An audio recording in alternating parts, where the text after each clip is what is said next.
Hari ini kita akan memasuki tanda-tanda keselamatan di bagian yang keempat, yaitu adalah tinggal di dalam Kristus. Bersama dengan hambanya, Pendeta Yuso, dan selamat belajar, selamat menyaksikan, dan selamat bertumbuh.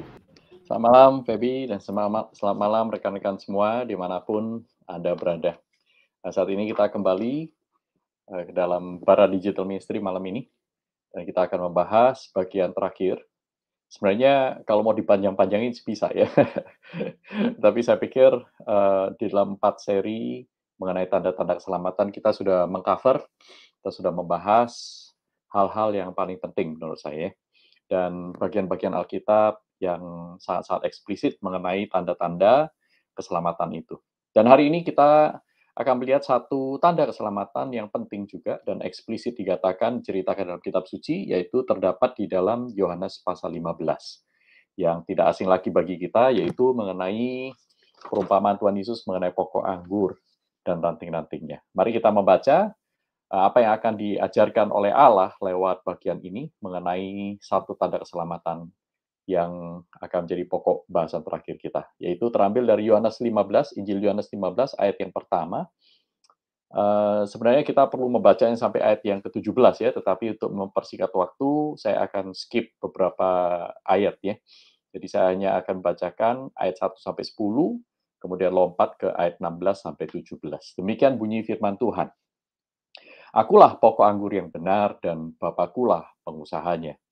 Setiap ranting padaku yang tidak berbuah dipotongnya, dan setiap ranting yang berbuah dibersihkannya supaya ia lebih banyak berbuah.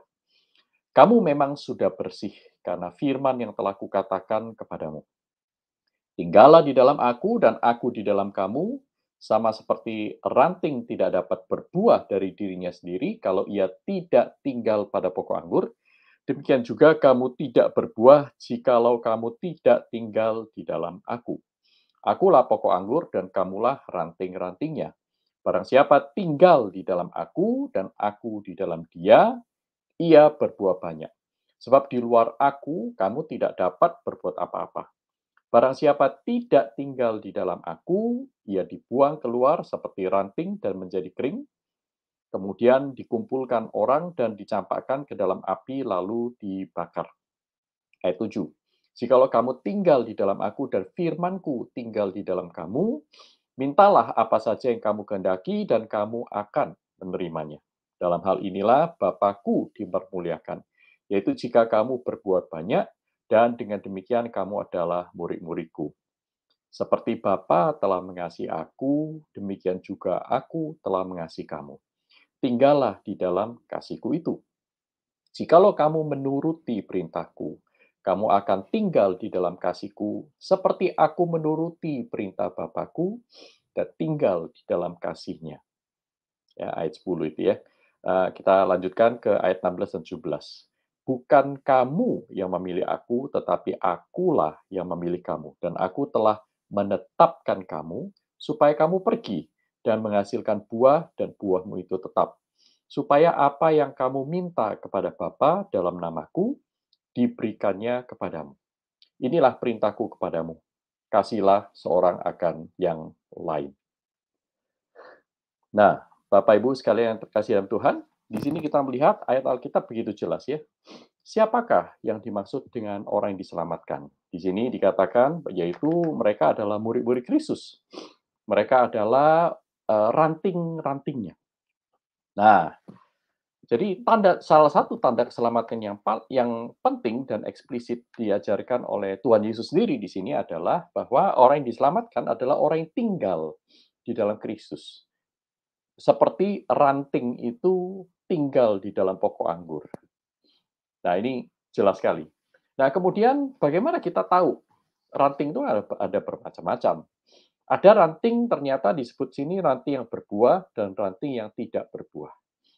Nah, siapakah murid-murid Kristus itu? Murid-murid Kristus ini adalah ranting yang berbuah, bukan ranting yang tidak berbuah. Ranting yang berbuah ini adalah ranting yang tinggal di dalam pokok anggur. Sedangkan ranting yang tidak berbuah, sekalipun disebutkan ada padaku, tetapi dia tidak tinggal di dalam aku. Karena Kristus sendiri mengatakan ya, sama seperti ranting tidak dapat berbuah dari dirinya sendiri, kalau ia tidak tinggal pada pokok anggur. Demikian juga kamu tidak berbuah jikalau kamu tidak tinggal di dalam aku. Jadi, ranting yang tidak berbuah ini adalah ranting yang tidak tinggal di dalam Kristus. Sebaliknya, ranting yang berbuah pastilah ranting yang tinggal di dalam Kristus. Nah, Bapakkulah pengusahanya, akulah pokok anggur yang benar, dan main bisnis atau bisnis utama dari Bapa dengan pokok anggur itu adalah menghasilkan buah. Nah, itulah sebabnya dalam ayat yang ke-8 dikatakan, dalam hal inilah Bapakku dipermuliakan, yaitu jika kamu berbuah banyak dan dengan demikian kamu adalah murid-muridku. Siapakah murid-murid Kristus? Sekali lagi kita tanyakan dalam ayat yang ke-8 dikatakan, murid-murid Kristus adalah orang-orang yang memuliakan Bapa dengan cara berbuah banyak. Jadi Bapak Ibu sekalian, tanda keselamatan ini jelas sekali. Kristus berkata, siapakah orang yang diselamatkan? Ada tandanya. Tandanya yaitu dia berbuah banyak. Dan dengan berbuah banyak ini, dia memuliakan Bapa. Ya, memuliakan Bapa. Jadi bukan yang tidak berbuah, tetapi yang berbuah. Pertanyaan kita sekarang adalah, apa yang dimaksud dengan buah di sini? Nah, tergantung ya. Kalau ranting itu nempelnya kepada pohon mangga, tentu buahnya buah mangga. Kalau ranting itu nempel dengan pohon jambu, berarti dia ranting pohon jambu yang akan menghasilkan buah jambu. Nah, Bapak Ibu sekalian, nah sehingga ketika dikatakan kamu tinggal padaku, aku ini pokok anggur yang benar, maka buah yang dihasilkan oleh ranting yang menempel pada pokok anggur yang benar adalah anggur-anggur itu. Jadi ini bukan buah biasa, bukan buah yang semau kita, tetapi buah yang dihasilkan oleh karena ranting itu tinggal di dalam pokok anggur yang benar. Dengan kata lain, dia melakukan perintah-perintah Kristus. Nah, inilah buah yang Tuhan kehendaki, buah yang Tuhan ingin kita hasilkan seumur hidup kita. Dan hanya orang-orang yang mempunyai hubungan dengan Kristus sedemikian dekat, seperti ranting dengan pokok anggur inilah, yang dikatakan disebut sebagai murid-murid Kristus. Orang-orang yang diselamatkan. Bahkan di dalam ayat yang ke-14 dikatakan, kamu adalah sahabatku. Ya, ayat yang ke-13 sebelumnya dikatakan, tidak ada kasih yang lebih besar daripada kasih seorang yang memberikan nyawanya untuk sahabat-sahabatnya. Kamu adalah sahabatku. Yaitu orang-orang yang menerima dampak penebusan oleh karena kematian Kristus. Dengan kata lain, sahabat-sahabatnya inilah yang diselamatkan oleh Kristus lewat korban kematian Kristus di kayu salib. Dan dia bangkit memberikan mereka hidup yang kekal. Jadi, tanda keselamatan yang terakhir di dalam bahasan kita ya, bukan yang terakhir ya.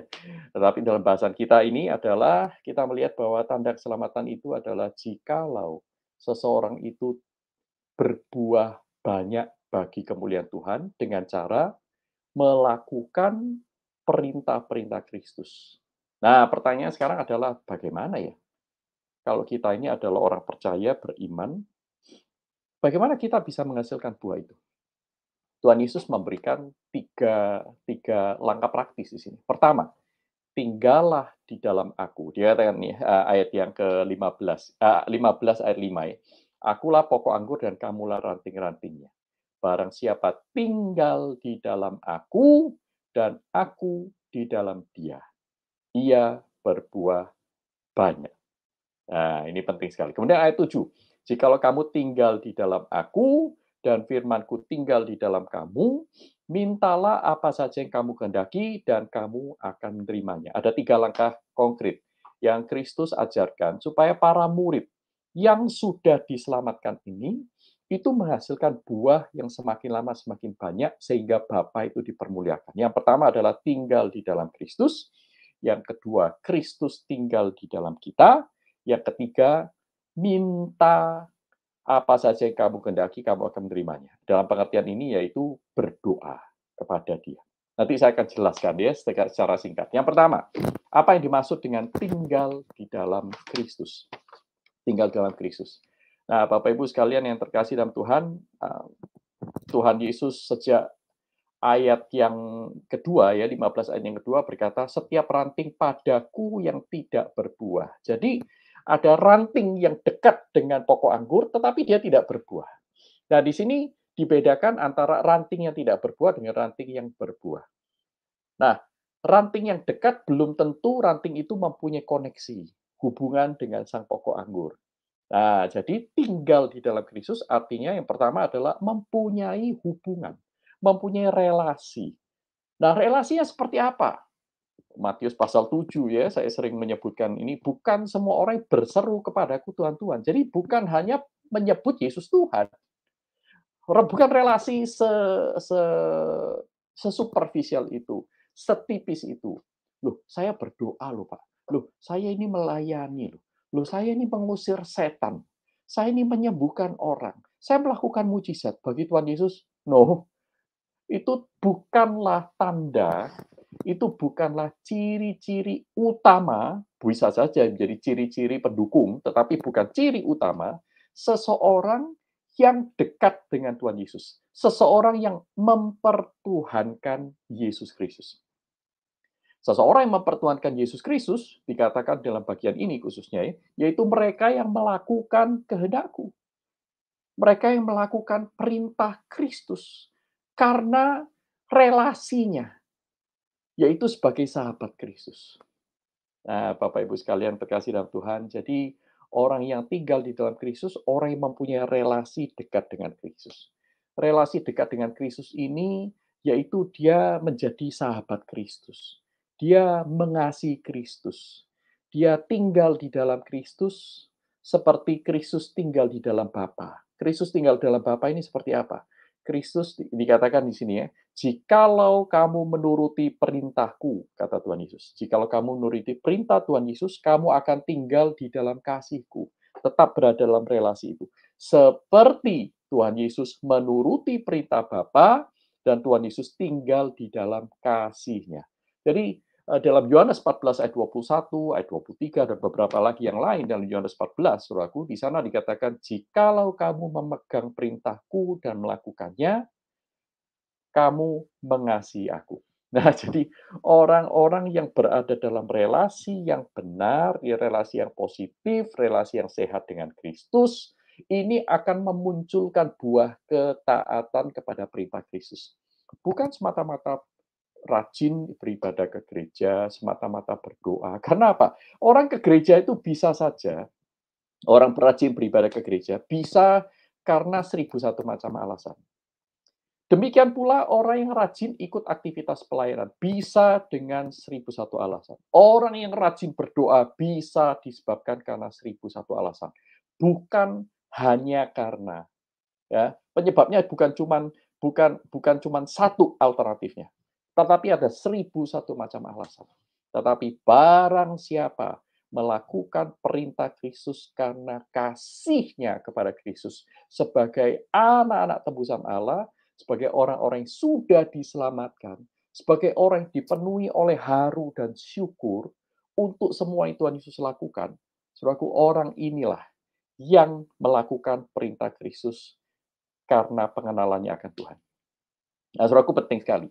Ya, jadi tinggal di dalam Kristus itu berarti memiliki relasi, dan relasi itu ditunjukkan lewat menuruti perintahnya. Mengapa kita itu kalau punya relasi bisa menuruti perintah Tuhan? Sederhana, saudaraku, relasi itu menunjukkan bahwa kita semakin mengenal. Kalau saudara mengenal Yesus sebagai Tuhan,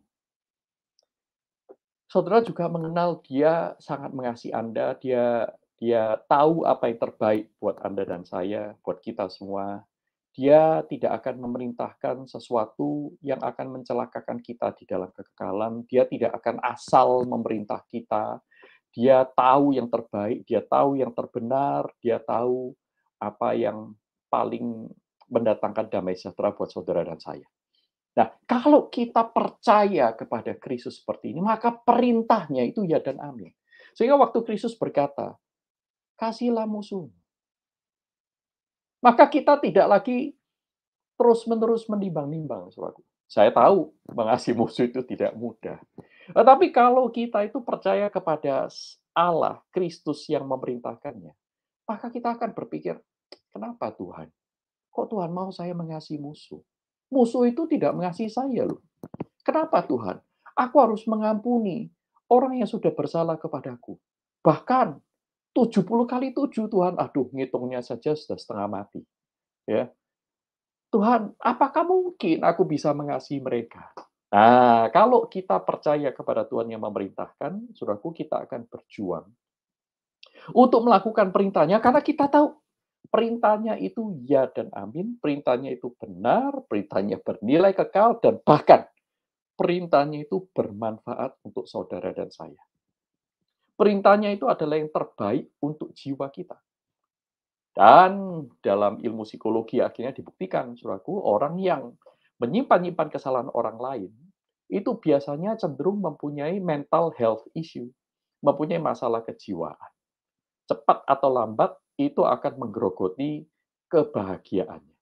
Nah, sehingga ketika Tuhan itu memerintahkan kita untuk mengasihi misalnya, mengasihi orang lain ya, ketika Tuhan memerintahkan kita untuk mengampuni orang yang bersalah kepada kita, Tuhan bahkan memberikan contoh seperti Tuhan mengampuni kita, maksud Tuhan adalah untuk kebaikan kita. Nah, jadi waktu kita itu menerima perintah Tuhan, ya, bertekun di dalam firman misalnya, carilah hikmat, carilah dahulu kerajaan Allah dan kebenarannya. Tuhan tahu itu yang terbaik buat saudara dan saya. Dan ketika kita memiliki relasi yang baik, relasi yang positif, yang dekat dengan Tuhan, kita percaya kepadanya. Saudaraku, mustahil orang yang seperti ini akan meninggalkan Tuhan.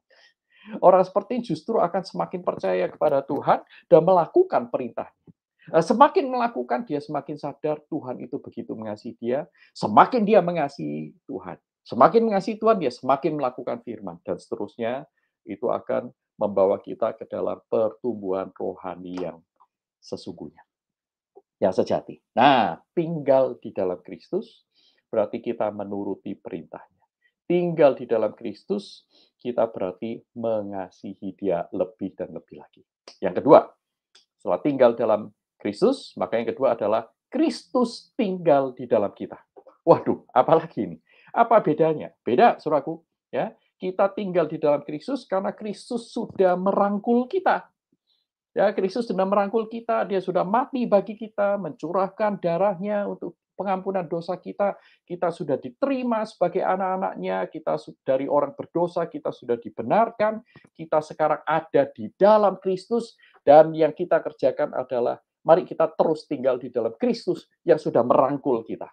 Nah, sekarang kita Kristus tinggal di dalam kita. Ini berbeda dengan kita tinggal dalam Kristus. Bedanya apa? Sama seperti ini, saudaraku ya. Misalnya, saudara beli spons ya, busa ya, spons atau busa seperti yang biasa kita pakai di dapur kita ya. Di dapur kalau saudara beli di supermarket ya, biasanya warnanya kuning, ada yang warnanya biru ya, ada yang punya sabut hijau di bagian belakang yang agak kasar ya. Saudara ingat itu ya? Saudara tahu pasti ya. Nah, saudara celupkan dia di dalam air. Nah, itu berarti dia ada di dalam air. Tetapi pertanyaannya, apakah air sudah ada di dalam dia? Belum tentu, Saudaraku. Di dalam rongga-rongga spons, itu masih ada udara-udara yang terperangkap di sana. Rongga-rongga kosong yang mempertahankan kekosongannya. Nah, bagaimana caranya supaya air juga masuk di dalam spons atau busa itu?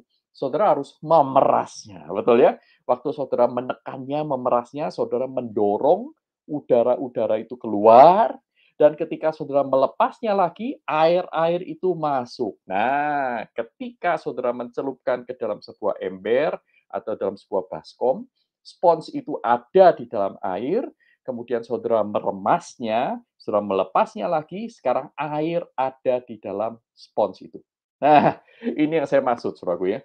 Jadi, kita tinggal di dalam Kristus, itu seperti spons dicemplungkan dalam air, tetapi Kristus tinggal di dalam kita, itu adalah seperti spons itu diremas, ya, diperas, kemudian dilepaskan, sehingga air itu masuk di dalam spons. Nah, ini seperti apa maksudnya ya? Kristus tinggal di dalam kita. Nah, saudaraku, inilah yang dimaksud dengan proses pertumbuhan. Proses pertumbuhan. Saudaraku, kita tinggal di dalam Kristus adalah anugerah Allah semata, saudaraku. Tetapi Kristus tinggal di dalam kita, ini juga dimulai dari anugerah, tetapi menuntut saudara dan saya untuk menyangkal diri. Menuntut saudara dan saya untuk betul-betul secara intensional kita itu mengeluarkan atau membuang ya manusia lama kita. Sehingga Kristus itu semakin lama semakin merealisasikan dirinya di dalam kita sebagai raja.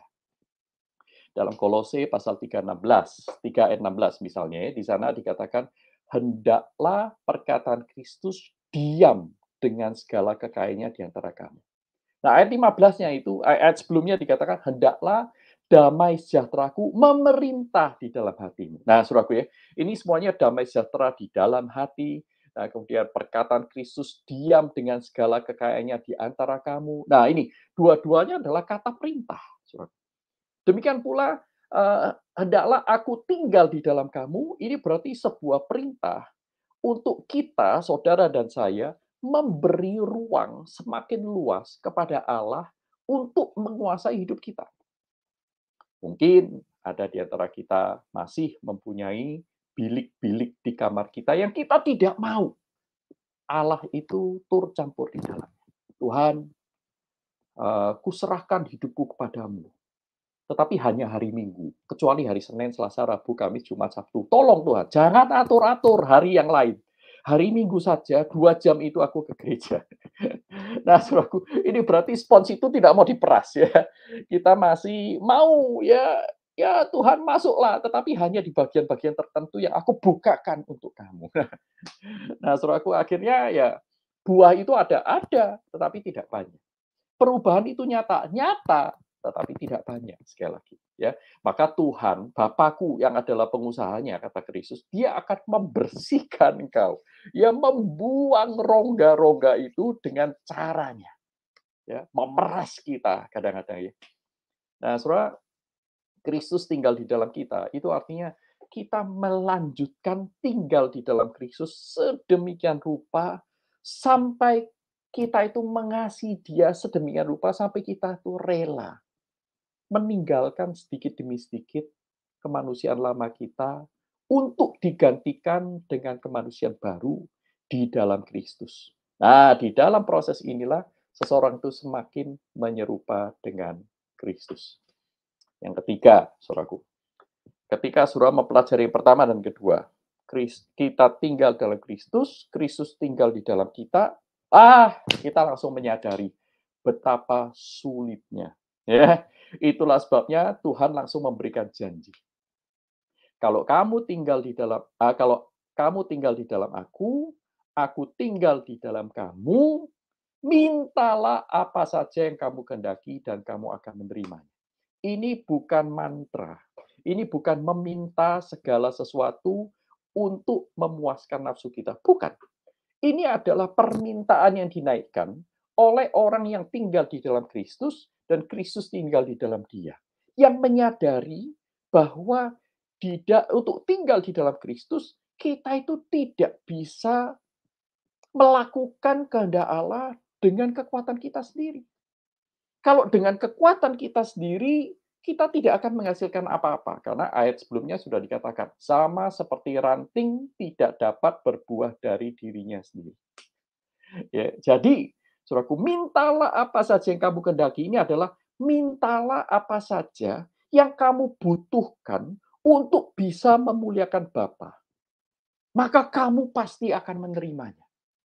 Ayat 8 mengatakan demikian. Dalam hal inilah Bapakku dipermuliakan, yaitu jika kamu berbuah banyak dan dengan demikian kamu adalah murid-muridku. Ditegaskan lagi di dalam ayat yang ke-16 ya, dalam ayat 16 dan ayat yang ke-16 dikatakan demikian. Bukan kamu yang memilih aku, tetapi akulah yang memilih kamu. Dan aku telah menetapkan kamu, memberikan kamu misi, memberikan kamu visi, memberikan kamu tujuan dan sasaran. Yaitu apa? Supaya kamu pergi dan menghasilkan buah, dan buahmu itu tetap, buahmu itu kekal.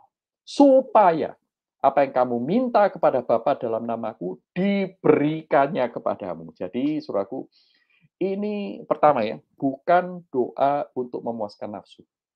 Yang kedua, ini juga bukan doa syafaat untuk orang lain, ya.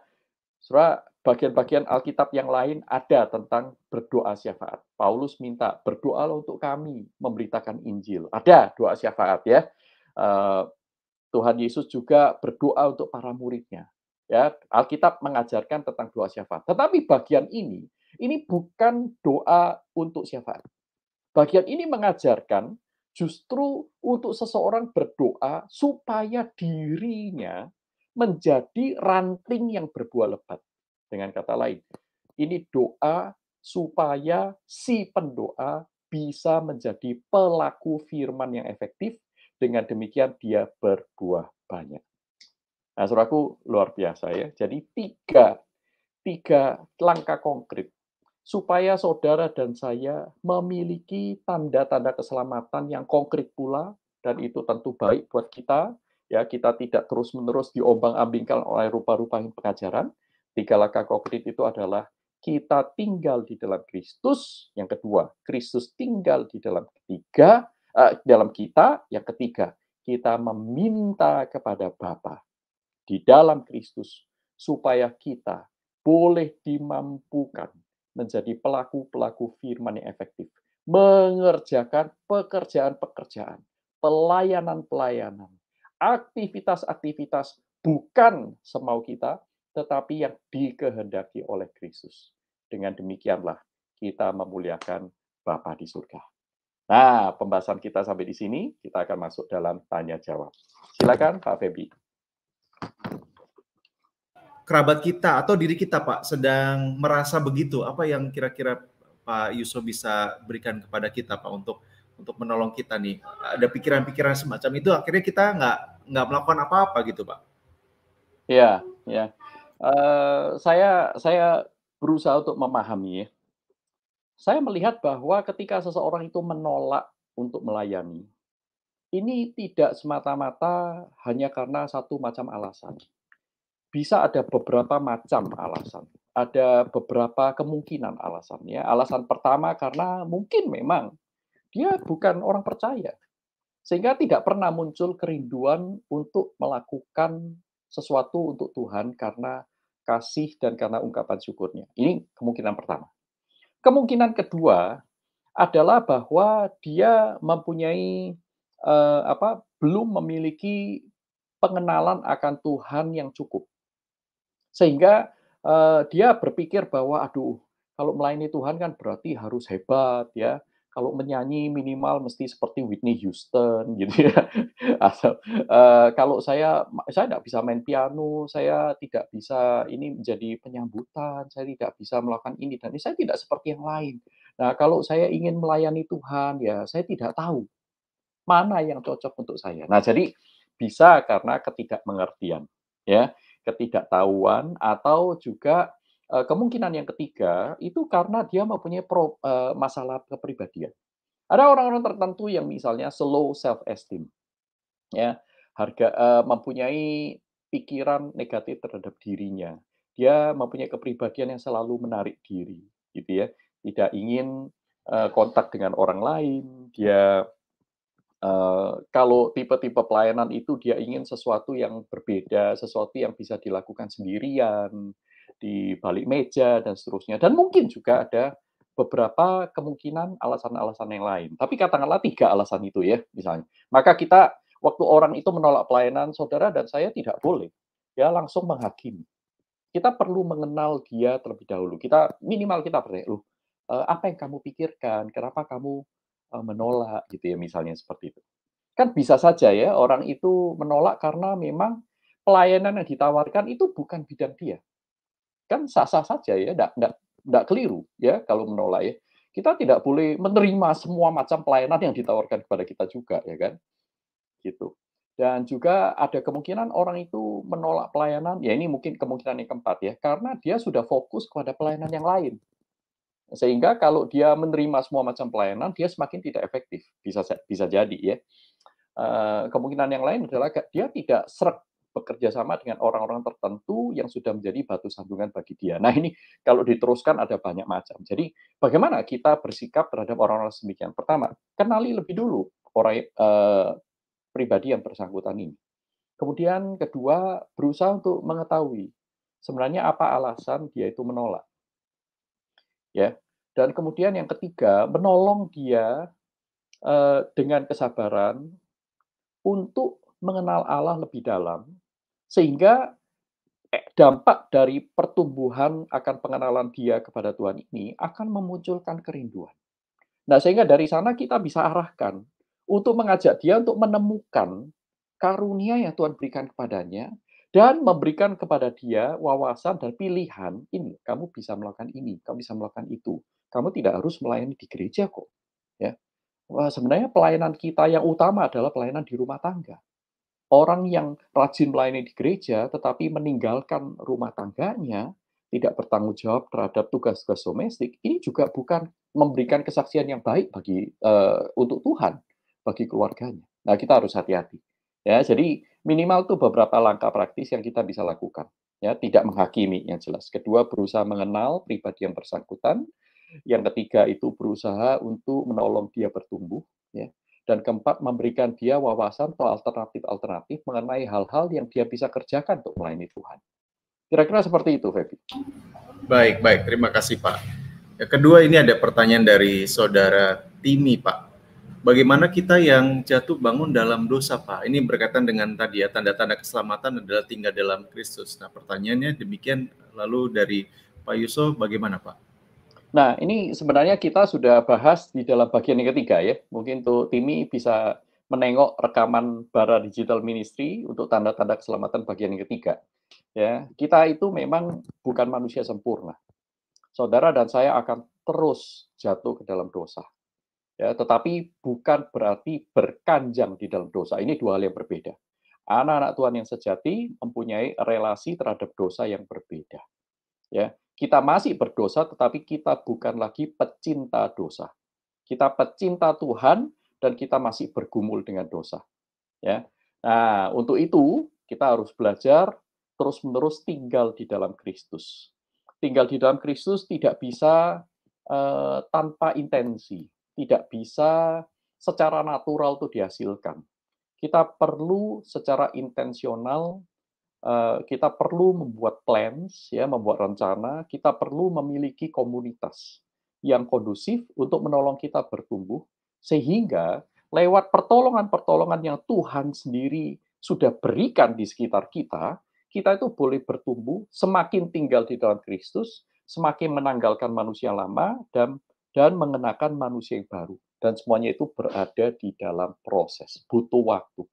Ya, jadi kalau Anda jatuh bangun dalam dosa, Anda tidak sendirian.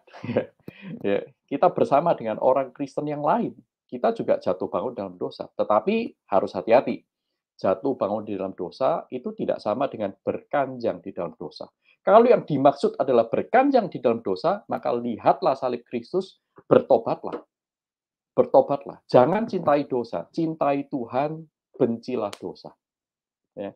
Dan dengan pertobatan yang sungguh-sungguh, Tuhan akan menolong kita. Nah, salah satu pertolongan yang Tuhan berikan kepada kita adalah Dia memberikan kepada kita firman-Nya, Dia memberikan kepada kita Roh Kudus-Nya, Dia memberikan kepada kita komunitas di sekitar kita untuk kita bisa semakin bertumbuh di dalam pengenalan akan Tuhan. Saudara, semakin kita mencintai Tuhan, semakin kita membenci dosa. Karena kita melihat bahwa Tuhan menyelesaikan dosa itu tidak dengan gampang. Tuhan harus mati di kayu salib, menanggung semua derita yang saudara dan saya seharusnya tanggung. Tetapi Tuhanlah yang menanggungnya. Maka kalau kita masih mencintai dosa, pertanyaannya adalah apakah kita sudah mencintai Tuhan? Orang yang mencintai Tuhan akan bertumbuh di dalam cintanya akan Tuhan dan bertumbuh pula di dalam bencinya terhadap dosa. Nah, mungkin secara singkat itu yang saya bisa sampaikan. Baik. Tapi silakan melihat di bagian ketiga ya, rekaman yang sesi yang sebelumnya. Baik, baik. Terima kasih Pak Yuso. Nah, ini pertanyaan terakhir ada di Instagram dari Saudara Harry Bertus, Pak. Pak, bagaimana kita bisa lebih dekat dan bisa lebih kusuk dalam berdoa? Ini yang dimaksud misalnya ketika ada pikiran, ketika berusaha mau intens tadi ya, ada pikiran-pikiran yang mengganggu sehingga kayaknya nggak punya kesempatan untuk berdoa dengan khusyuk. Bagaimana Pak? Kita perlu membuat rencana ya. Kalau kita menghadapi masalah, jangan kalah terhadap masalah itu, tetapi kalahkan masalah itu ya. Jadi bagaimana ya kalau kita itu berdoa, ada orang bertanya kepada saya, "Pak, bagaimana ya saya itu bisa berdoa dengan khusyuk?" Loh, maksudmu kenapa? "Ya, saya itu kalau berdoa malam hari ya, itu aminnya itu pagi hari." Loh, menurut saya kan bagus banget ya, kamu bisa berdoa berjam-jam sampai pagi hari. Bukan, Pak, ya. Saya cuma berdoa itu berapa puluh detik, kemudian ketiduran, bangunnya pagi baru saya amin. Ya, saya katakan, "Oke, pertama-tama mari kita kreatif ya menyelesaikan masalah itu." Kenapa harus berdoa malam hari? Kalau berdoa malam hari itu pada saat kita ngantuk, ya Tuhan itu kan bisa dijumpai kapanpun. Kenapa harus berdoa malam hari? Kenapa tidak berdoa pagi hari? Ya, apakah Tuhan tidak akan menerima doa kita kalau kita berdoa selain malam? Kan enggak juga ya kan? Kalau saudara terlalu lelah malam, mungkin doa itu hanya perlu singkat. Tuhan, terima kasih untuk hari ini. Aku sangat lelah. Tapi aku bersyukur Tuhan tidak pernah meninggalkan aku. Aku mau tidur dulu ya Tuhan. Pulihkan badanku. Besok pagi-pagi aku bangun, aku mau menyapa Engkau lagi. Amin. Silakan, saudara. Doa SP itu cuma 20 detik, saudara. Ya. Kemudian besok pagi, saudara datang bangun pagi. Ah, Tuhan, aku lebih segar hari ini. Waduh, puji Tuhan. Terima kasih untuk matahari yang bersinar. Terima kasih untuk udara sejuk. Terima kasih untuk tubuhku yang sudah lebih segar, lebih sehat, dan mendapatkan pemulihan kekuatan. Tuhan, Kau baik sekali. Hari ini saya mau bekerja. Hari ini saya mau mengasihi keluarga saya lebih lagi. Dan Tuhan, sebelum itu, aku mau membaca firman-Mu. Aku ingin mendengar pengajaran-Mu. Bukakan mata hatiku, supaya aku mengerti. Tuhan, aku mau baca firman. Tolong aku ya, biarlah Roh Kudus memimpin aku. Nah, suruh aku amin, suruh baca firman. Nah, kenapa enggak begitu? Ya. Dan kemudian, kenapa harus berdoa itu hanya pada waktu-waktu tertentu? Kenapa tidak sepanjang hari? Saudara? Tuhan bisa dijumpai dimanapun, kapanpun, ya, saat kapanpun, saudaraku. Saudara sambil nyetir, saudara ada di busway, berdoa kepada Tuhan. Saudara bisa berdoa untuk orang-orang yang saudara jumpai. Ya, saya naik busway, bergelantungan karena saya berdiri 1,5 jam. Saya bertanya kepada Tuhan, Tuhan mau saya ngapain ini di busway? Masa anak Tuhan dengan yang bukan anak Tuhan perilakunya sama di busway? Kemudian Tuhan seolah-olah menggerakkan hati saya dengan mengatakan begini, well, kamu bisa melayani mereka. Dengan cara apa Tuhan? Saya mau beritakan Injil ke mereka, susah banget. Ya, pagi hari saya datang, saya naik busway itu biasanya jam 6:04 dulu waktu saya masih naik busway. Ya. Saya jam 6:04, saya berdesak-desakan masuk ya. Semua langsung merem, pasang headset, semuanya mendengarkan musik, Saudara. Ya, karena itu udah pagi-pagi sekali. Mereka melanjutkan tidur mereka. Aduh, gimana caranya saya bisa memberitakan Injil pada mereka? Sulit sekali. Apa yang saya bisa lakukan? Ya, kamu bisa mendoakan mereka satu persatu. Berdoa untuk mereka. Aku tidak kenal mereka. Tidak apa-apa. Doakan mereka. Aku ingin menjadikan kamu penjala manusia. Yaitu dengan mengubah hatimu, dengan berdoa untuk orang-orang itu. Oke, saya belajar. Saya berdoa untuk satu persatu orang yang saya jumpai. Saudara. Lama-lama saya itu tidak sabar. Terus terang saya tidak sabar. Duh, Tuhan boleh tidak saya itu doanya itu langsung rombongan ya. Doa itu keroyokan gitu. Tuhan, aku berdoa untuk semua orang di busway ini. Kan lebih gampang Tuhan daripada berdoa satu persatu. No. Satu persatu. Ya sudah. Saya berdoa, Tuhan aku berdoa untuk bapak tua ini yang duduk di depan aku ini. Kancing batiknya itu selip satu, ya selisih satu ya, suruh tahu ya, selisih satu. Sandalnya itu compang-camping, tua banget. Kukunya, kakinya itu lusuh, ya. Membawa kantong kresek kemana-mana, nggak tahu isinya apa. Tuhan, aku berdoa untuk bapak ini. Aku berdoa mohon kiranya Tuhan memberkati dia, keluarganya. Wajahnya yang penuh kelelahan menyiratkan bahwa dia itu butuh anugerah Tuhan. Oh Tuhan, berbelas kasihanlah kepada Bapak ini. Saya berdoa, saudaraku. Dan saudara tahu, waktu saya berdoa itu, saya tidak tahu apa itu akan lakukan kepadanya. Saya terus terang tidak tahu. Tetapi kalau Tuhan mau saya berdoa untuk dia, saya akan berdoa untuk dia. Dan saudara tahu apa? Hati saya ternyata yang Tuhan ubahkan pertama-tama. Saya belajar empati kepada orang lain. Saya belajar melihat orang lain. Saya belajar berbelas kasihan. Seperti Tuhan Yesus berbelas kasihan. Waduh, saudaraku, tinggal di dalam Kristus. Lakukan apa yang Tuhan mau Anda lakukan. Dan berdoa itu tidak harus di tempat tertentu, tidak harus di waktu tertentu. Saudara bisa bercakap-cakap dengan Tuhan kapanpun, saudara. Ya, coba latihlah diri Anda berdoa. Kalau masih butuh clues tambahan, tentu saudara bisa bertanya kepada pendeta, guru Injil, vikaris yang ada di gereja Anda, atau maaf ini sedikit promo.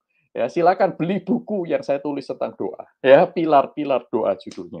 Ada di Tokopedia, Shopee, dan lain-lain. Diterbitkan oleh Literatur Perkantas Jawa Timur. Mungkin itu langkah awal untuk belajar berdoa. Karena jujur, jarang sekali ada gereja yang mengajar jemaatnya bagaimana berdoa. Mungkin itu sedikit dari saya, Pak Febi. Baik. Terima kasih sekali Pak Yuso, ini luar biasa. Salah satu komentar, terima kasih atas pengajarannya, bisa menambah semangat untuk iringi Tuhan Yesus. Teknik yang diajarkan sangat kena sasaran.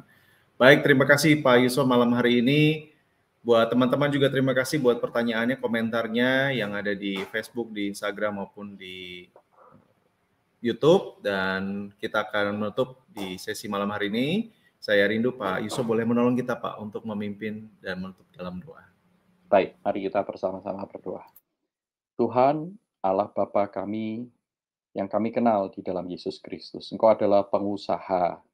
Engkau adalah Bapa yang mengubah kami, memiliki rencana yang kekal buat kami demi kebaikan kami.